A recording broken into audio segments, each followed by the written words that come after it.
Welcome back to Bay's Bible. We hope you have had an amazing Christmas.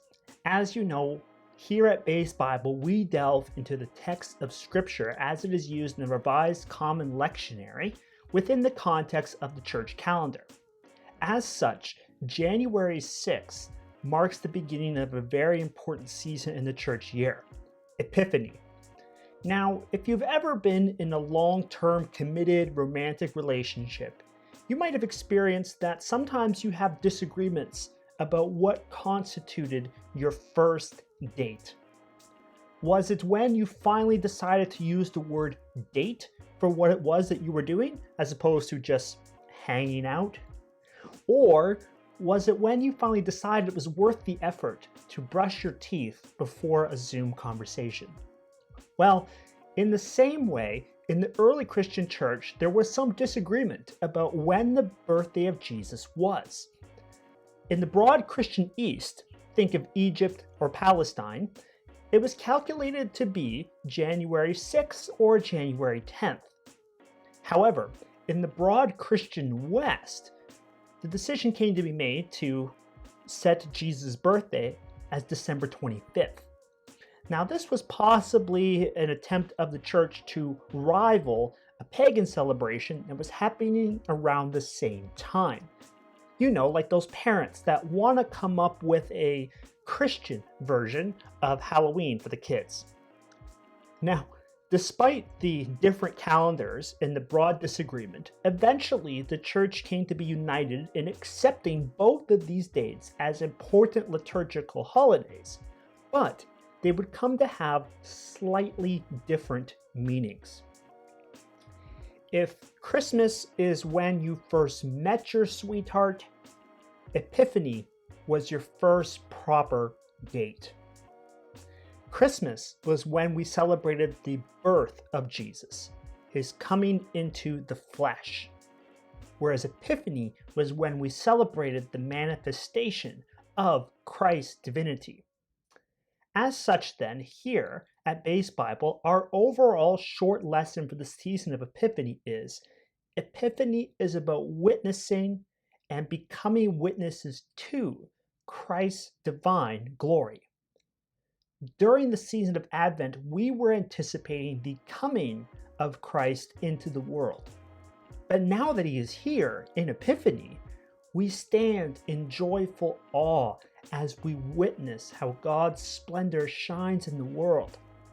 And we will also decide how we choose to respond to such a splendor and glory and shining into the world and into our lives. The word Epiphany comes from the Greek epiphane, meaning appearing.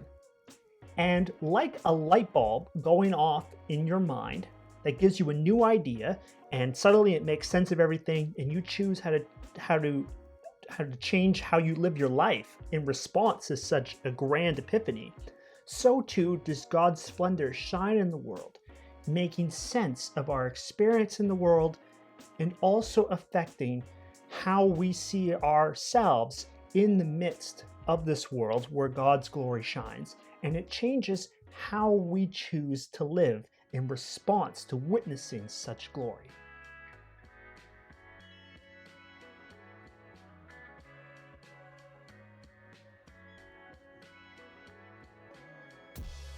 We once again have our friend Isaiah, the fifth evangelist, speaking to the Judeans in exile in Babylon in the 6th century BCE. And he is proclaiming to them that their city, Zion, which at this point was still hollowed out like an old Detroit car factory, will one day see the return of the real glow in her face, the glory of the Lord. Now, peoples and nations will often proclaim their greatness, their exceptionalism. And usually this will be rooted in something like their history, their political philosophy, their military might, or their humanitarian record. But for Isaiah, he proclaims to Israel that their glory is not in any of those things, but it is actually in the Lord their God. Now, the Hebrew word for glory here is kavod, literally denotes a weight or a heaviness. Thus, the glory of the Lord is literally God's own weightiness. Think of it as if Israel were a rapper and she had a giant gold chain around her neck. And her big medallion, her diamond encrusted medallion at the end of that chain is the Lord her God. That is her glory, according to Isaiah. Then Isaiah says that the rest of the people surrounding Israel are covered in thick darkness. Now, the important thing to remember here is that thick darkness in the Hebrew Bible does not connote God's absence. In the book of Exodus, Moses approaches God through the thick darkness. King Solomon says that God lives in the thick darkness. Isaiah then is not saying that God has been absent from all these other nations, but rather that God's presence has been one that is unknown. Light and darkness do not refer to God's presence versus his absence. Rather, they refer to how God's presence is experienced. Is it one that is known and a blessing, or is it one that is unknown and terrifying? So then, when the people surrounding Israel see the weighty light of God surrounding Zion, they run to it, bringing their international wealth from across the Mediterranean to it. And don't be mistaken, this wealth is material prosperity. We are talking about a large-scale redistribution of wealth. And from where? Midian. And Ephah is simply a part of Midian. Now, Midian was a son of Abraham, and eventually the Midianites grew into a large league of tribes that dwelt in or around what we now call northwest Saudi Arabia. And despite Midian being initially a resting place for Moses, throughout the rest of Israelite history, the Midianites are enemies of Israel. Now, what about Sheba? Sheba, throughout Israelite history, are the friends of Israel. Okay? Sheba is what we would now refer to as either Yemen or slightly to the west of that, Ethiopia. And so this collection here of Ethiopia and Yemen, they were the friends of Israel throughout the Hebrew Bible. You could see this especially in the episode of Queen Sheba and King Solomon, where Queen Sheba gives Solomon gems and spices, and he gives her gems of wisdom, and at least according to some Ethiopians, also the family jewels. So what we have here then in Isaiah's depiction is both the enemies of Israel in Midian and the friends of Israel in Sheba, seeing the glory of the Lord surround Zion, and they choose to bring their material wealth in order to contribute to praising God.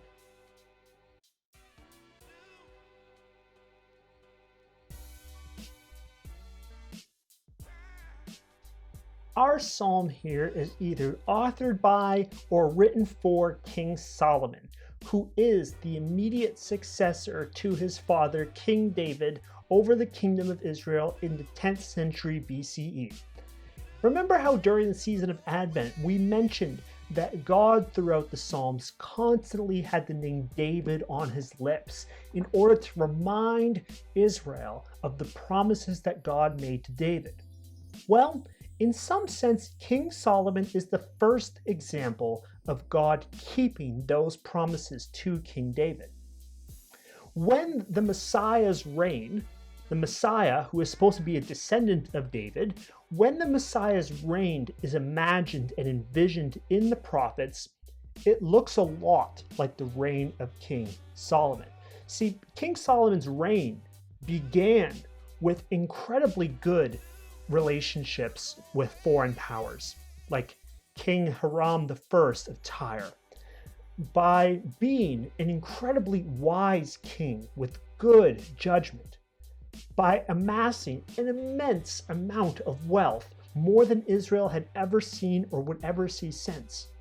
And most especially, King Solomon is remembered for building the first temple. peace, justice, wealth, and worship of God. Unfortunately, this unmitigated good does not last. Reading the career of King Solomon is like reading the careers of fallen celebrities in our day, like Rudy Giuliani, New York's mayor, or Kevin Spacey, or Jean Vanier. Their careers begin with justice and with using wealth to advance good causes, with befriending the marginalized in love of God, but sadly end in decay. King Solomon, like these fallen celebrities, his life eventually degrades into becoming grossly wealthy himself, extremely womanizing and idolatrous. Toward the end of his reign, King Solomon begins to employ slave labor and even begins to build up a war machine in order to protect his power. Everything goes so bad that King Solomon's son, Rehoboam, is responsible for the splitting of the kingdom of Israel into two halves, the northern kingdom of Israel and the southern kingdom of Judah. Think of a civil war that would ever split a country into two halves, a northern and a southern half. Just unthinkable. But despite their sad ending, we recognize the good even in our fallen heroes. See, everyone has something shady in their past. We can all think of something that one of our mentors has done or said that we don't agree with. And sometimes the most admirable of saints can simultaneously be the worst of sinners. But will we remember people for their worst faults, or will we celebrate the good that they did do? Well, King Solomon is remembered for the good that he did do. His reign is remembered as idyllic in our psalm. Our psalmist basically holds up King Solomon's early reign and says, this is worth celebrating. This is worth rejoicing in. This is what the reign of God would look like. This is worth pursuing, because when this happens, you know that God has done it. When our psalmist begins, give the king your justice, O God, and your righteousness to a king's son, it should direct our attention to the fact that everything good that happened in this king's reign, including his concern for the poor and the friendless in society, ultimately comes from God himself.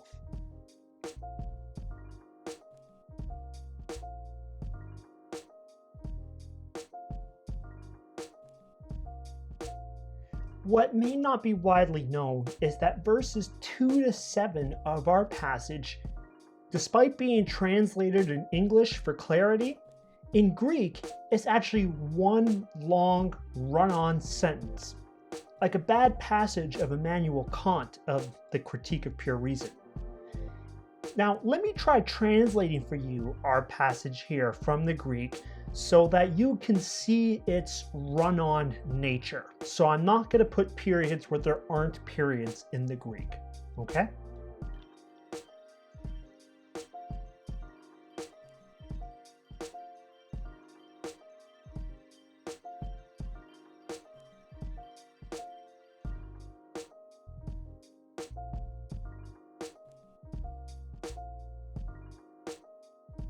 Could you follow that? I certainly couldn't.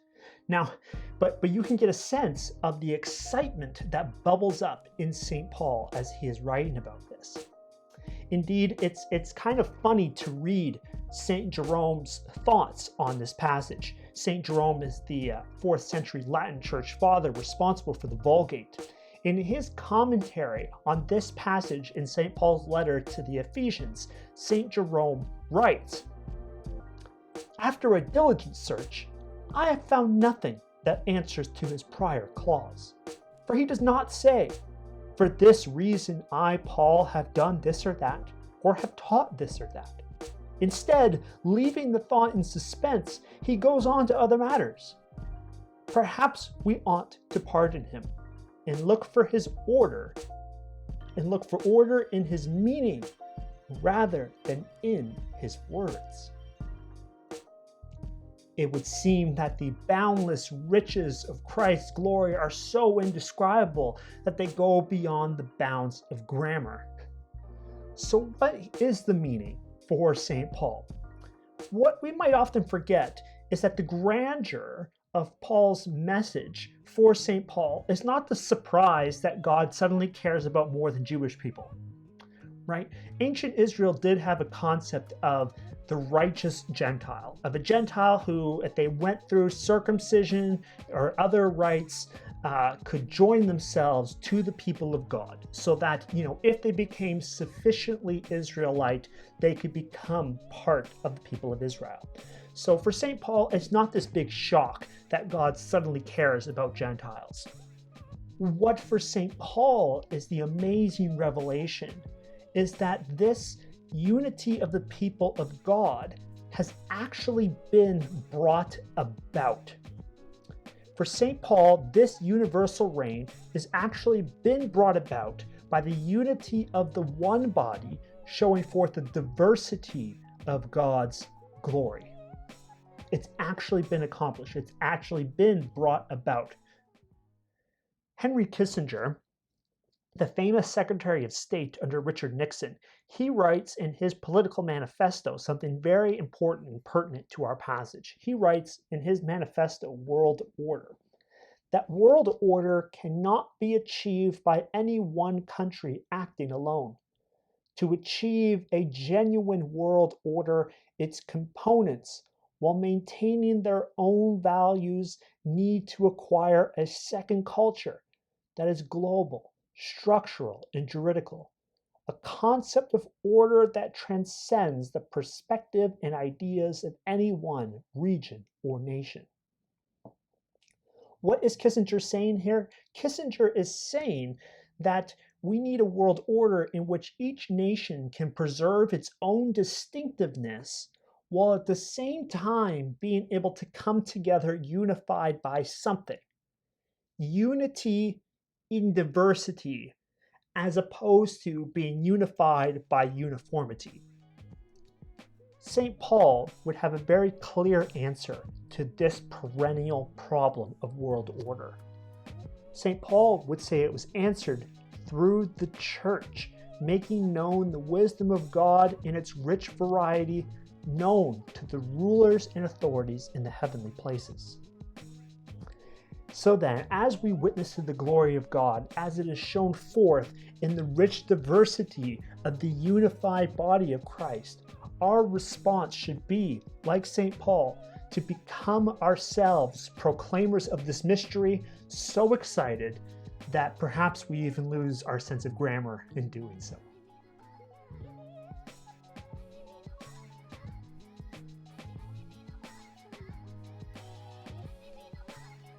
Now, hopefully you can see in our gospel passage how the gifts that were brought to the city of Zion in our passage from Isaiah and the gifts brought to King Solomon in our psalm were foreshadowings of the gifts that would be brought to Christ at his birth. Now, when the Magi were deciding on gifts, one guy decided to get frankincense, another guy decided to get myrrh, but the last guy decided to get gold. The other two went to the guy that got gold and said, "Hey, we all agreed here on a $20 limit. I guess we'll just have to put all our names on it." Now, while there is so much here in this passage that we could unpack, we're going to focus on two things in particular. One, who do Herod and the Magi think this child is? And then two, how do the Magi's gifts communicate who they believe this child to be? Let's dig. For the first question, let's dig a little bit into who Herod is. In 47 BCE, a guy named Antipas the Idumean was designated the first Roman procurator of Judea, which at this time is a Roman province. Now, in Antipas' reign, he designates his son, Fazael, as governor of Jerusalem and his other son Herod as governor of Galilee. Now, soon into their reigns, however, the Roman Empire's rival toward the east, the Parthian Empire, they invade westward, and they eventually kill Herod's brother Phasael. So then Herod goes off to Rome, and he pleads and he tries to convince the Romans that he is on their side. And it pays off for him. In 37 BCE, the Romans designate Herod as the new king of the Jews. And he brings in his reign with large architectural projects that are going to proclaim the glory of Jerusalem to the Roman Empire.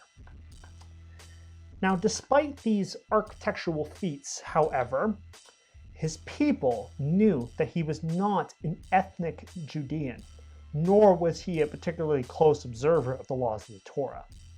So in this climate, Herod grew very paranoid and fearful for his life. In fact, so fearful that toward the end of his life, he killed his own wife and 2 sons who he suspected were plotting against him. So then, when Herod is visited by a group of ambassadors from the Parthian Empire toward the east, and they've come to tell him that the birth of the Messiah is happening, that there will be a new king of the Jews that will sit on the throne of his father David, the throne that Herod is currently illegitimately, according to the Jews anyway, illegitimately occupying. This is not good news for Herod. This sends Herod into a frenzy. Now, what about the Magi here? Twice in our passage, in verses 2 and 11, we read that the Magi pay homage to the Christ child. The Greek word here is proskuneo. Proskuneo means to fall down on one's face in worship. Ask any Muslim to fall down on one's face, prostrate, is an act of worship.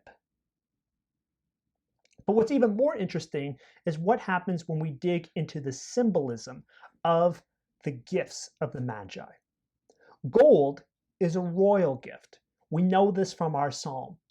And frankincense is the incense that is often used, even now in liturgical churches, as part of a worship service, but even in ancient Israel was part of the priest's Levitical code. So this was for prayer, this was for worship of God. And myrrh is a balming spice. Nicodemus uses myrrh as an embalming spice for the body of Christ in the Gospel of John. Now, there is a preacher known for his short but very potent sermons, St. Peter Scrilogius. He is bishop of Ravenna in Italy in the 4th century, and he summarizes quite well what this symbolism of these various gifts is. Today, the Magi gaze in deep wonder at what they see. Heaven on earth, earth in heaven, man in God, God in man. One whom the whole universe cannot contain, now enclosed in a human body. As they look, they believe and do not question. As their symbolic gifts bear witness, incense for God, gold for a king, myrrh for one who is to die.